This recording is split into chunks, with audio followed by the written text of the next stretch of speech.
A police officer went above and beyond to help a Twin Cities couple when they needed it most.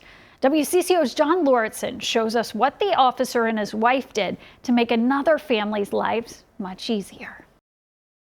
It was a Friday morning, right after a snowstorm and just before Christmas. 72-year-old Bob Click had been working in his garage, but almost as soon as he walked back into the house, he collapsed. I knew he had to be seen. Something was wrong. Bob's wife, Diana, had just had foot surgery, so she called 911 to get help.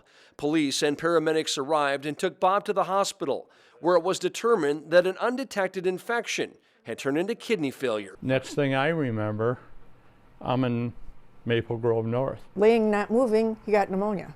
It was a challenging time for the couple, which is why the next day Diana was surprised to hear noises outside her front door. When she took a look, she found a man and a woman removing ice and snow from their driveway. I thought it was our association working on the driveway, and I just went and peeked out, and it wasn't the association. It was these two people that I didn't know. Turns out she did know the man. Community Service Officer Mark Ryan, who helped Bob the day before, had returned with his wife on his day off to clear the driveway. I was dumbfounded. I didn't even know what to say to him. I mean, thank you wasn't even enough.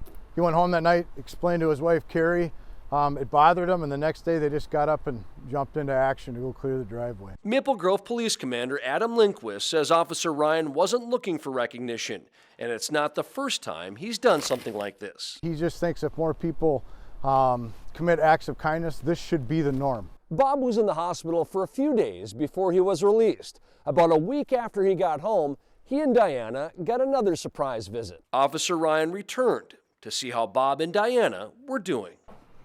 I just thanked them, unbelievable kindness.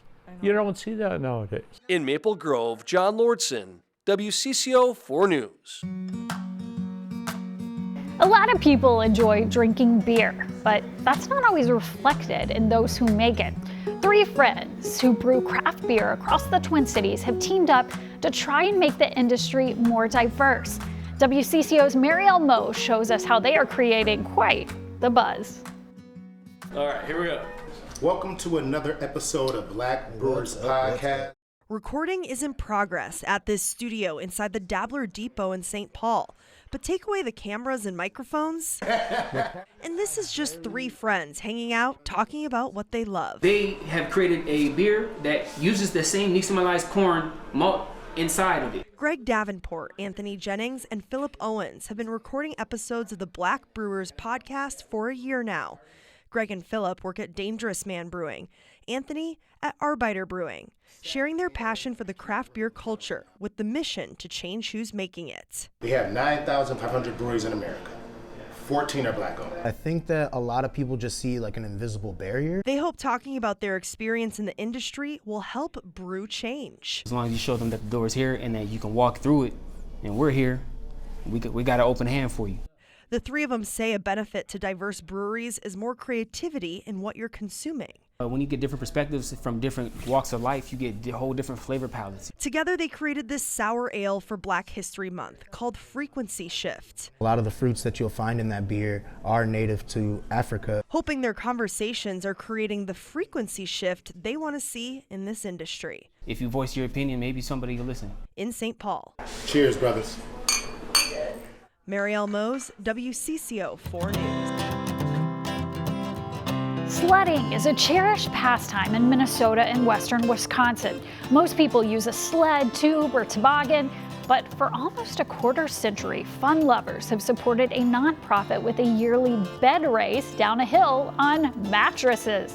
Our Derek James took part in the first bed race and learned how the event helps furnish homes with hope.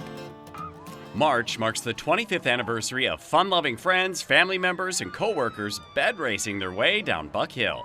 The search is on for new bed racers, so I wanted to see if I have what it takes with a test run at Ingerson Park.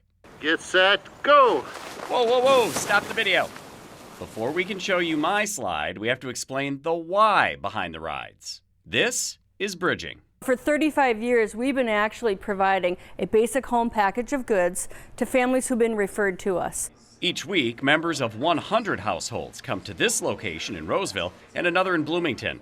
They work their way down row after row of the huge warehouses to pick out new and gently used beds, sofas, kitchen tables, and other basic home essentials to furnish their new stable homes. As a furniture bank, we need stuff, dollars, financial support, and volunteers. We're the largest furniture bank in the country because Minnesotans understand all three of those things. How large? I'll tell you, that is almost 12 semi-loads of stuff in, 12 semi-loads out every week, so we can help over 4,600 households this year. Bridging also has an army of volunteers, but the need grows as fewer donations come in.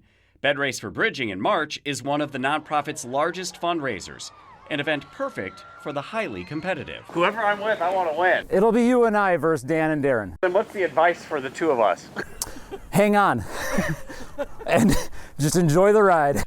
Most bed racers love to wear creative costumes, and Tyler and me and our competitors from Original Mattress Factory are no different. It works best if you stick your arm straight up into it. Okay.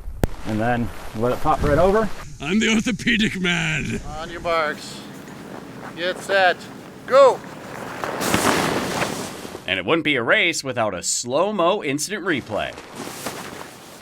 We weren't the only ones going down. Photojournalist Tony Peterson took a tumble when Dan and Darren's mattress mowed him over. You get a discount on your next mattress, Tony. There's a magic carpet for the mattresses at the official race at Buck Hill, but we had to do it the old-fashioned way after our run. Got a guy in a mattress, on a mattress. Yeah, I can just sleep it off, right? Duluth may not be the first place you think of when you think of surfing, but coming up next, we're going to introduce you to some Minnesotans who are showing us we can hit the waves in any kind of weather.